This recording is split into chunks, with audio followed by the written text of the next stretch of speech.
All right, so it is later in the day, so I'm going to go ahead and start the tune-up on this. I've got my package of parts here. So I got spark plugs. Of course, on this van, this motor sits sideways. 3 cylinders are easy to get to. The other 3 are back underneath the coil pack, and if I remember correctly, I had to unbolt that damn thing last time and move it out of the way. I've had this van a couple years. We haven't really, it mostly stays in town unless we haven't really gone too many places. So don't really put that many miles on it. Gonna do the spark plugs, drain the oil, new filter. I do have the front main seal that I'm gonna do. It's actually relatively easy. I just have to pop the wheel off, and the pulley and everything's right there, so there's not a whole lot to it. So it usually takes about 15-20 minutes to do the seal from start to finish. I ordered the upper and lower O2 sensors because this van has 211 miles on it, or 211,000 miles on it. The local parts store wanted about $150 for the 2 sensors. Now they kept telling me there was 4. I don't believe there is, but I went ahead and ordered 2 upper and 2 lower, and it was still under $100 for them by ordering them, and I'll have them tomorrow, hopefully in the morning. If not, not a big deal. And then I think once I get the plugs in, the oil changed and everything, I will probably spray some degreaser on this. I don't know if it really shows up, but everything under here is dusty as crap. I mean, because we don't really open the hood for this. This doesn't really need too much work. It just works. So we'll do that. We'll clean it all up, and hopefully it won't be too bad. So I'm gonna go hunt down a spark plug wrench and some sockets, and if I remember correctly, the oil filter is straight down right there. So I'm gonna get my drip pan, which is actually laying there on the ground, bring it over here, and then go get a oil pan so I can start draining the oil as well. All right, so I got the first one out. It actually looks pretty clean. You gonna focus at all? No, but it does look pretty clean. It don't look burnt. It's a Bosch plug, so the ones I got now are NGK. I will have to look up what the gap is supposed to be on those, but I know that these are at least 5 or 6 years old, because like I said, I haven't, and it's not running. It doesn't have a misfire or anything like that, but we are getting ready to go on a long trip up to Seattle, so it's about a 13-hour drive each direction for me, so might as well change them. But they look pretty decent. I might just throw them in for spares in case something does happen along the way. I thought the car would have some gapping information here, but there is none. So I will look that up real quick and figure out what I need to do. All right, so I've done this one. I've done this one. Hardest part about this setup here in the front is that these 2 spark plug boots are on top of each other, so you have to end up unplugging both. So I laid one on that side, that's this one, and I laid the other one on that side. So now I can reach this one without the stupid spark plug wires and everything being in the way. I'm not changing the wires this time. I did change them the last time I did a tune-up. Like I said, the spark plugs look pretty good so far. The 2 I pulled out are identical, so hopefully this one looks like that. Like I said, we don't have any miss or anything. This is just preventive maintenance before we take this on a long trip. So let me get this last one out of here. So far this has been like a 5-minute job. Okay, so the 3 easy ones are done. And these spark plugs, it was stupid because this is a 6-cylinder. So the 4-pack and the 8-pack were, I can't remember what the prices were. but to just get 6, it was double the price that I paid for the 8, which I didn't understand why it would be more. So this, I just ordered 8. This way, in case I drop one, I still have 2 good spares. So we got the easy ones. The reason why this van is so hard to do is because my arm, this is me leaning across the front, this is as far as my arm reaches. This is me stretching. I can't reach them. So I have, I don't know, almost 4 feet from the edge of the bumper to the back side of the motor. So I end up having to crawl up on top of this and lay more or less inside there. Such a pain in the ass. If this was like a 4-cylinder or something, it'd be easier, but it's just so, there's just so much room from where you can reach those plugs, and from the side it's even worse. So and again, I can't remember if I had had to undo the coil packs to reach those plugs. So I am going to get my stool, which is laying right here in this pile of mess because I've been using it the last 2 days to work on the OBD port, and I need to get me my blanket because this thing stabs me in the stomach. All right, let me get that stuff and then I'll crawl up in there. All right, again, I don't remember if I took it off last time, but just reaching back there, I got my hospital blanket here. Just reaching back there, it's a pain. So it's 4 tins, there's 1 in each corner, 2 on the top, 2 on the bottom. Then you can just move that whole coil pack to the side and it should make my life easier. So that's what we're gonna do. All right, so on the back side, I can break it free with the big ratchet, but there's just so many things back there unless I want to unplug about a million things. Not a whole lot of room, so finger ratchet works pretty good. Got the first plug out and it looks like the other 3. It's not that, man, I really wish I could focus. It's not that bad. The electrode is still nice and white, not grayed. So yeah, like I said, we're keeping those for spares, backups in case we do get a misfire. At least I'll have them. All right, but yeah, removing the coil made life a little easier. There is a bracket right there, but you can reach over it for those 2 wires that are right there. So I got the easy one by the alternator first, and I'll get those other 2 out of here in a second. All right, well, that one was a pain in the ass. The middle one, it's sort of right there in the middle. As I was pulling it out, it fell between the bracket for the coil and the head and couldn't reach it with my fingers. I tried my grabber tool, it didn't work, so I had to borrow my neighbor's magnet because I can't find mine. Finally was able to fish the fucker out of there. Okay, so now we're going to try to put that one back, and then we just have 1 plug to do and then put the coil back. Alright, so I got the spark plugs changed and I started up. It runs fine, no misses or anything like that, so that's golden. I am going to pressure wash this, but first thing I want to do is drain the oil and get the filter changed. So that will be my next step. So I need to grab a socket, I believe it's a 15, and a drain pan, and then we will get that started. We're still waiting for the O2 sensors to come in today. So hopefully between doing the oil change, I'll get on this main seal, and hopefully by the end of the day we'll have everything sorted, and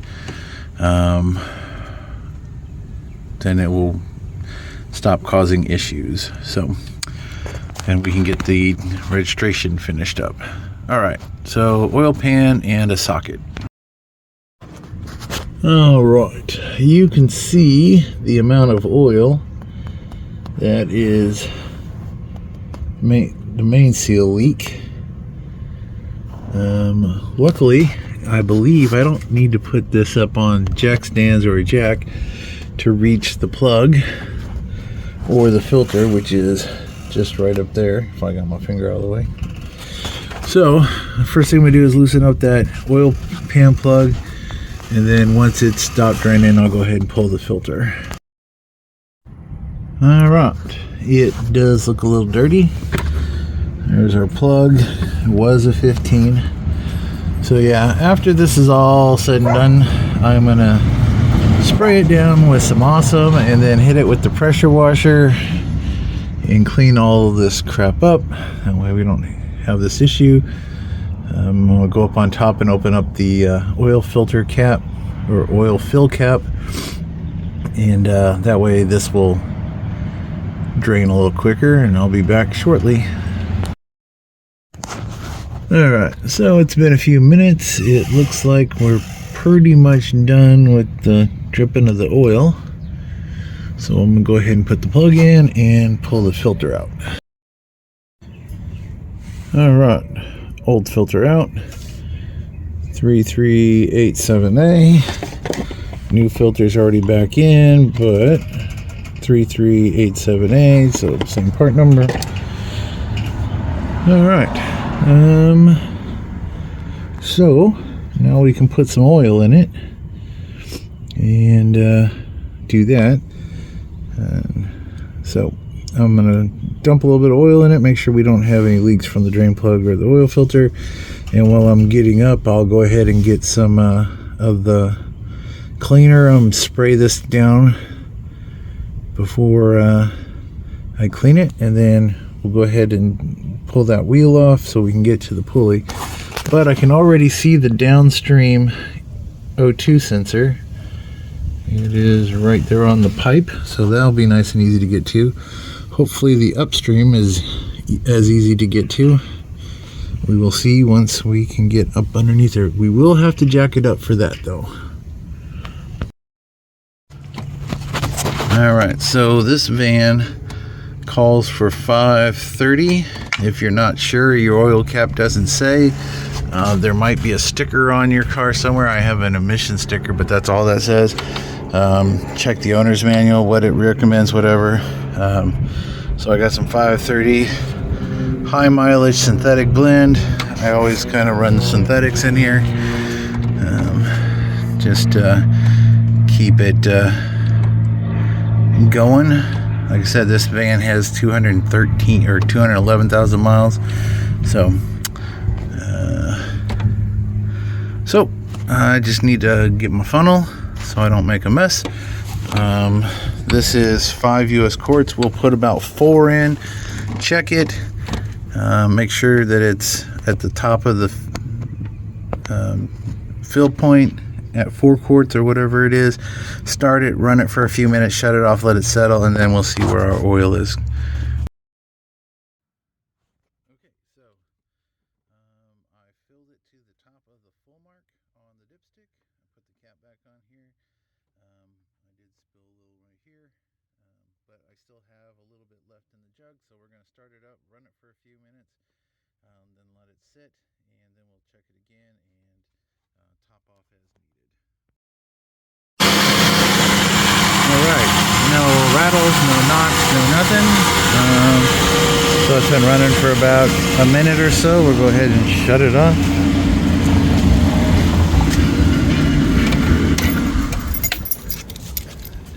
And then we will check the oil once everything settles. Alright, so topped off the oil. I started spraying it down with some of the engine cleaner. I'm going to go ahead and let that soak. So I'm going to go grab my air gun and the tools to do the seal. I guess I should go find the seal first, because they came in, but I don't remember where I set the box. So I should hunt that down real quick.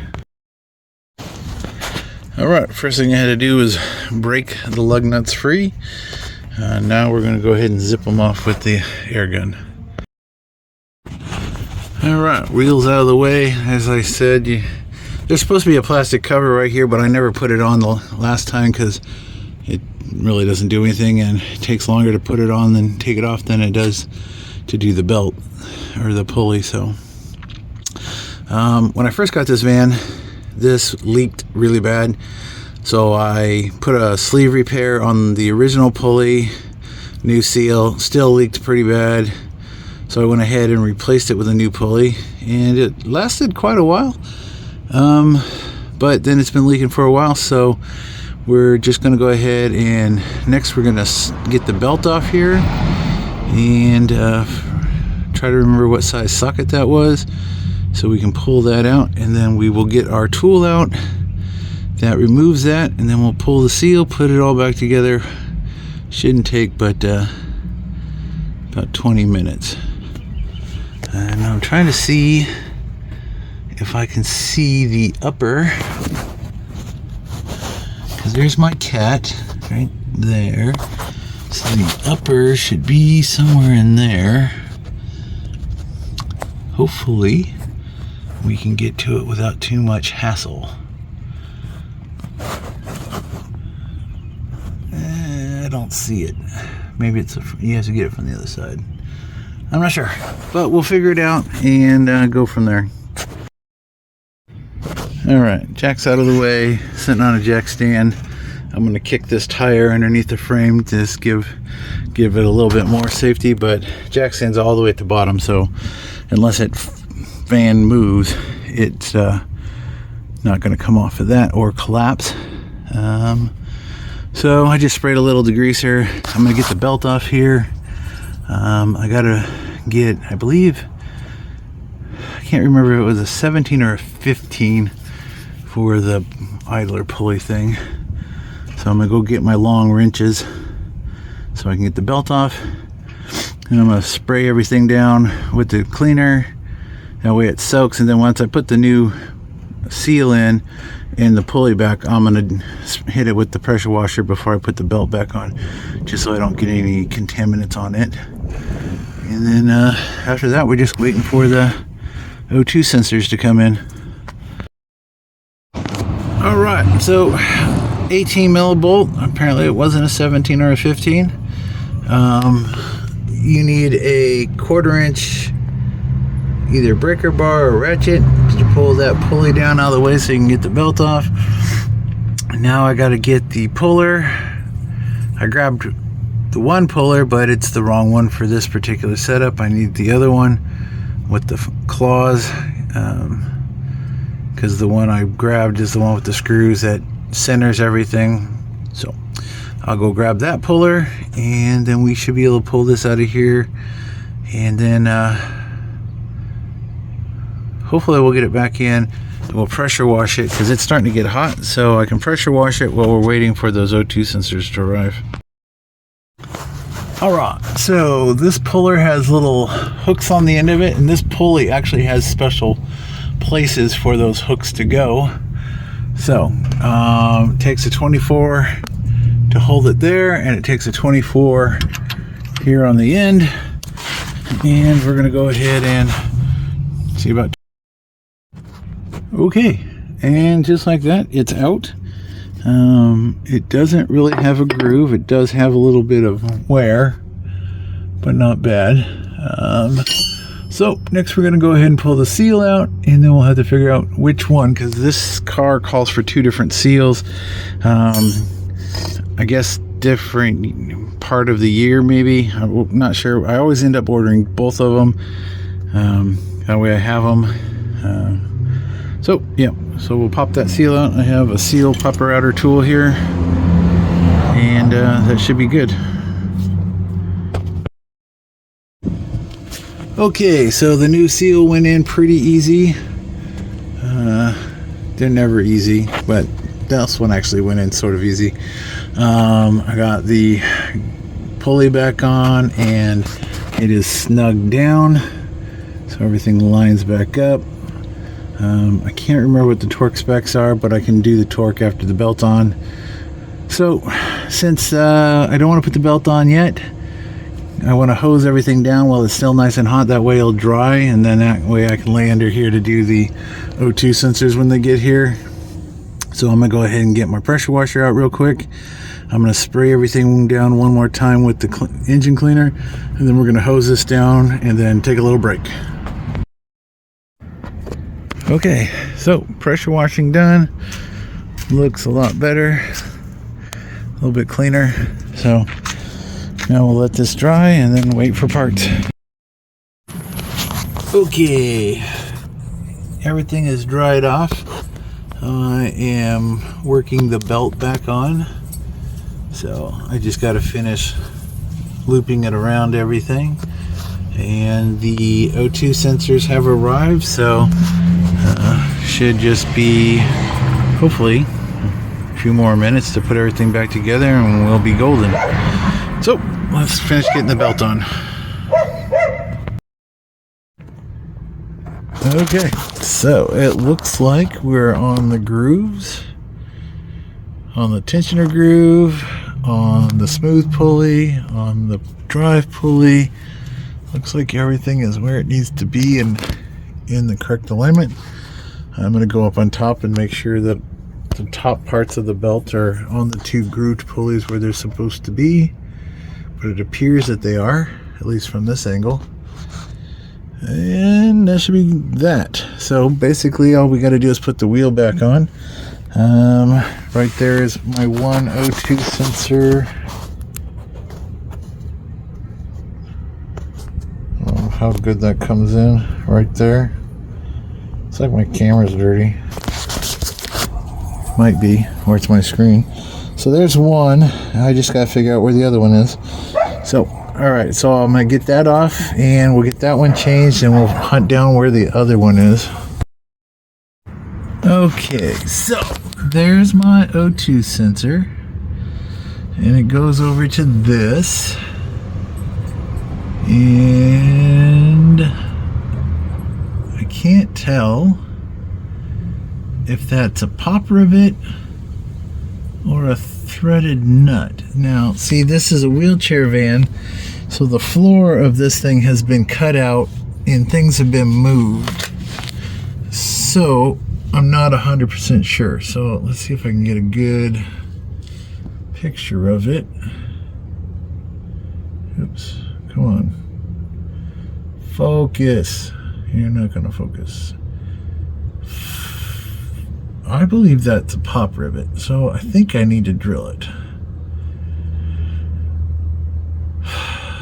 Okay, nothing's ever easy, but at least everything else looks fairly easy to get you. Like I said, I still don't see the other one, so I'm still looking for the other. Oh, I see it. It doesn't look like it's too terribly hard to get to. But I know this one hasn't been changed. The other one looks shiny and new, so I don't know. But we're going to go ahead and change this one anyway, because why? And yet there are only two. I don't know when this was changed last, or if they ever been changed in the 200-something thousand miles. So yeah, so it looks like I need to drill that out.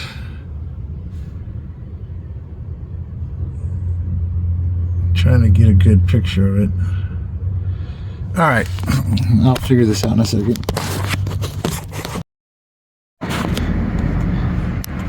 All right, so quick hit it with the drill, got the clip off, and it came out fairly easy. It wasn't rusted in there too bad. So now I just have to figure out which one of these it is. It should be fairly easy based on this plug. So, and then I just need to move this clamp over, and then I got to get a new pop rivet, and then this one will be done, and then we'll just have to get in there to get the upper one. Alright, so the only difference is the new one has got a little bit longer wire on it, but the plugs are the same, 4-pin, 4-pin. So like I said, we're going to move this little clip over, and then we'll get that all secured up. And like I said, I'll have to go hunt down a pop rivet, but I guess I can do that after I get this other one changed. It's kind of hard to see, but it's right above the little shiny piece and the shiny piece that comes down. I don't know if you can see it right there. So that one, I don't know how hard it's going to be to reach from the bottom. Maybe I can reach it from the bottom. If not, would have been a hell of a lot easier to do when the coil pack was out of the way. So I might have to undo that again so I can reach down there. We'll see. All right, you can see where the wrench is. It's kind of in a really weird spot to reach from underneath or this side. One minute it was like it didn't want to turn at all, and then the next minute it felt like it just broke free. But now I'm not really able to get my hand in there to see if it's actually turning. So I might have to go ahead and take the coil pack out of the way again so I can reach down from the top. Might be easier. Nope, it broke free. See if I can hold this while I reach my hand in here. Oh, fuck. That's my bad thumb. It's the only one I got. Yep, it's turning. And it's just about out. Okay. So now I just have to figure out where that's plugged in at the top. And then we can put the new one in and put the wheel back on. And hopefully we resolve the leak and the reason why it wouldn't pass emissions. Okay, so I was able to get it out from the bottom. The hardest part was getting that guy undone from the top without taking the coil out. It was kind of a pain, so I got underneath and I was able just to kind of pull on it and it came right out. But looks pretty good. The new one comes with a new one. I may have to plug it in from the top so I can use both hands, but I should be able to push that back into the little socket. I was going to put the new one in before I plug that in, but I didn't want to get everything all tangled up. So we're going to go ahead, put the new one in, and call it good. Okay, that wasn't nearly as terrible as I thought it was going to be. It was easier to plug in the connector here at the top and then put the keeper back into the hole just under the coils from the top. So it's in, it's tight. We have oil, we have seal. I guess what I can do is go ahead and give it a start and see if we have any check engine lights pop up. There was a little card in the thing saying if it does, it's probably because it's not tight or something, but I ugga-bugged it a little bit, but we'll see. Hopefully everything goes smoothly, and then I'll put the wheel and stuff back on. I do got to go grab my torque wrench and torque down the bolt on the harmonic balancer real quick. It's kind of weird. It says it's got a couple different settings, 82, 96. Different people say different things. It's 96 and then 130 degree rotation of the motor, blah blah blah. I don't know. We'll just I did tighten it down pretty good with the impact, but we'll go ahead and double check it, make sure that we're at least 96 with the torque wrench, and then we'll call it good.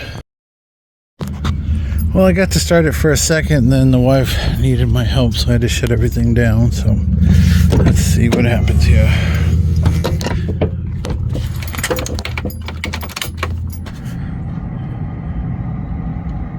Okay.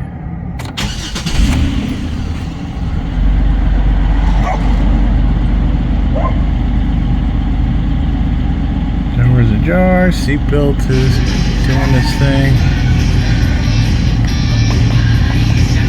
I guess I should turn that off so I don't get in trouble with YouTube. Okay. We are low on gas, so I'll have to remember that for tomorrow. Yeah, it's probably blinking because I got all this shit in the seat and it's probably setting the sensor off. Alright, seems to be running good and smooth, so I'm going to go ahead and put the wheel on and call it a day. All right, wheels back on, torque down, car's back on the ground. I think I left the key in it. I picked up all my tools. Yep, there's the key. Let's see here.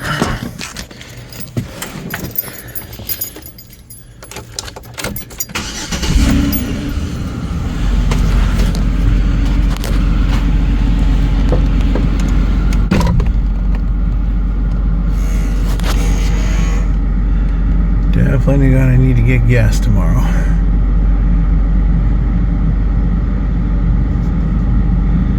Probably gonna idle a little high until those sensors take place. I'll probably drive it around tomorrow and then try to take it in on Friday. That'd be my game plan. So hopefully those O2 sensors, because that was what the last smog place told me was not setting. They looked to be about original.